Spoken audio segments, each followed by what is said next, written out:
Hey folks, welcome to Moonshift Audio. The Roland Space Echo is an absolutely classic effect. First developed in 1973, it's known for its beautiful warm character and the excellent spring reverb that it had on board. You can find these units in studios around the world, and there are some great plug-in versions available too, but for this video I wanted to see if I could recreate the same effect using just basic stock and free plugins. Reverse engineering more complex effects using simple building blocks is a great way to get to know what's going under the hood of these tools, and it can also be a really good way to get ideas for making your own effects chains. Before we get stuck in, I'm just going to introduce myself quickly. My name's Jack, I'm a UK-based producer and mix engineer. If you're interested in working with me or you'd like a bit of support with one of your tracks, you can get in touch with me at moonshiftaudio.com. But for now, let's take a look at this delay unit. Okay, so I've got a little sketch here, and what better style to demonstrate a Space Echo than a bit of dub reggae. This is a very lazy sketch that I've put together. These are literally all just samples that I got from a splice pack. I've done basically no processing to them apart from a bit of volume and panning, so we can hear this completely dry.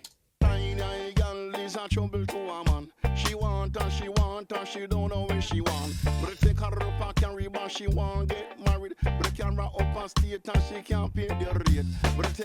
So my go-to plugin when it comes to getting the classic Space Echo sound is the Galaxy Tape Echo from UAD. Love this plugin, and it does a couple of things. It's got a reverb and a delay, and it's got a sort of mix of both as various options. And I've got a couple of instances here. One I'm using as a kind of slap delay, which is just on the vocal. So if I solo this, we're going to hear the vocal on its own with this delay.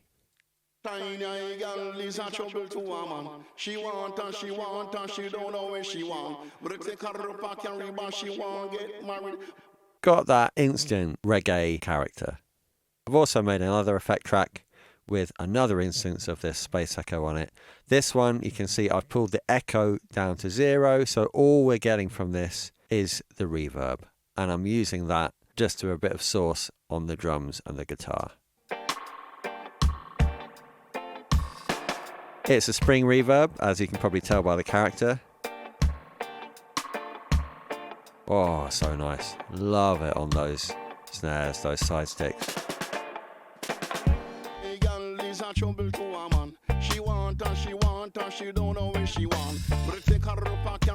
So it's a decent groove, but it doesn't really come to life until we bring in these effects.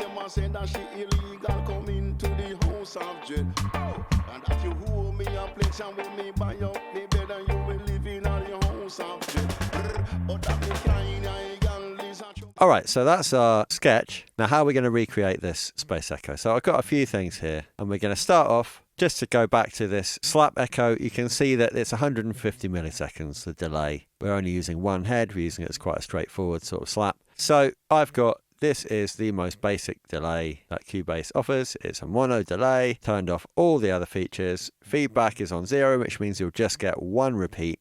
And you can see here that I have set the delay to 150 milliseconds. So it should be similar as a starting point.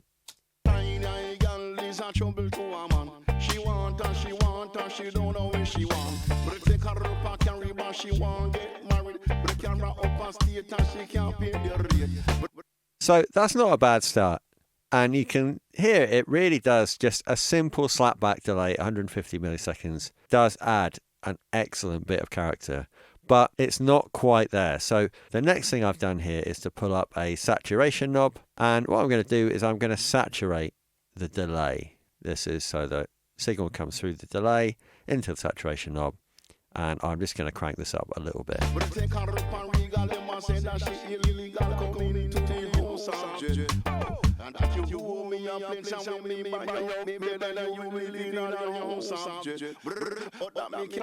Now that is increasing the volume of that, which is okay for now, because the next step is going to lower the volume considerably, and that is going to be Pro Q3 or any kind of EQ really. And what we're using this for is two filters. I'm filtering off everything below about 750 Hertz and everything above about 2K. So we're going to get this kind of quite telephonic, very, very thin remaining frequency band. And this is the real magic, to be honest. Tiny girl is a trouble to a man. She want and she want and she don't know where she want. But take her up and carry back. Yeah, so that's without the reverb. But the camera up and state and she can't pay the rate. But take her up and regal them and say that she illegal coming to the house of jet. And that you owe me a plane. So it just really thins out, and in combination with the saturation, if I turn off the saturation now, she want and she want and she don't know where she want. But take her up and carry back, she want get. roughing it up nicely there. Now, last thing is just a little bit of reverb. So we're going through the delay gets saturated, then it gets filtered out with the Pro Q, and now I'm putting it on. This is just a really simple reverb. Just diffuses it. You can see I've set the diffusion quite high. This is just the default preset that I loaded up. I pulled the decay down to about 0.7 of a second.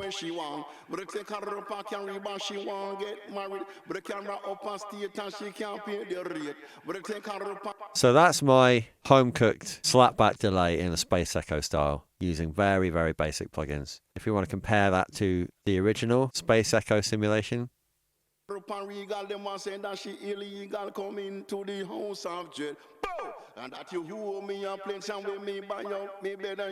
perhaps a little bit louder, my one.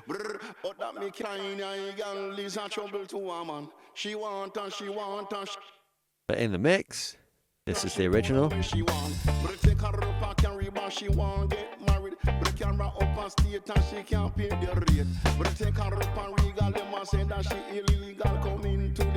Maybe I'll pull back on the saturation just a little bit.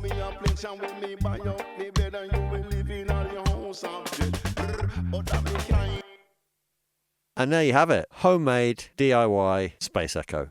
For a bit of fun, I thought it might be also nice to try and recreate the reverb, see if I could get something out of some free plugins with a similar sort of character. And I had a little search, and I actually found this free plugin called Dirty Spring. It's from Bedroom Producer's blog, and it's really nice. So if we perhaps just solo the drums, you can see here on this, I've got the Dirty Spring.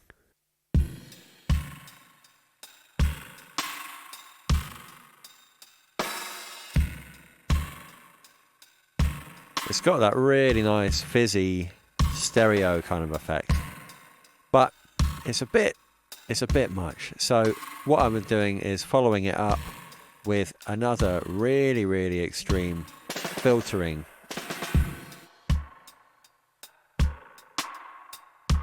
Of course, you can adjust these filters to change the tone of your reverb.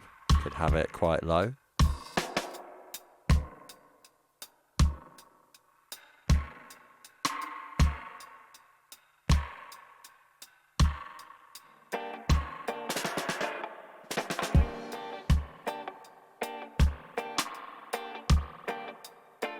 This is the original Space Echo. Turn that off. And this is the Dirty Spring with my little filter on there. I reckon that's pretty decent. So, here's the whole mix with the two instances of the UAD Space Echo.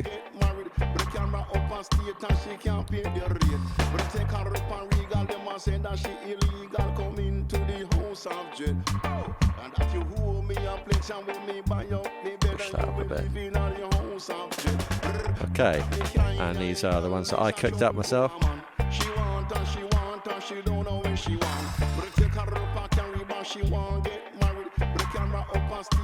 Maybe just darken that reverb a little bit.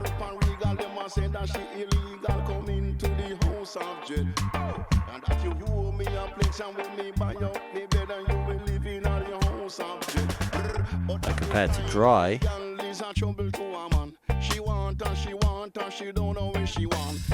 no contest. So, nice and simple, pretty quick, but I love playing around trying to recreate these kind of effects because you can really learn what's actually going into the sound that you get from these all-in-one box plugins. And that can really help you out when it comes to sort of developing more complicated effects chains of your own. That's it for this week, but please do like and subscribe for more tips, tricks, resources and downloads from me at Moonshift Audio. Till next time.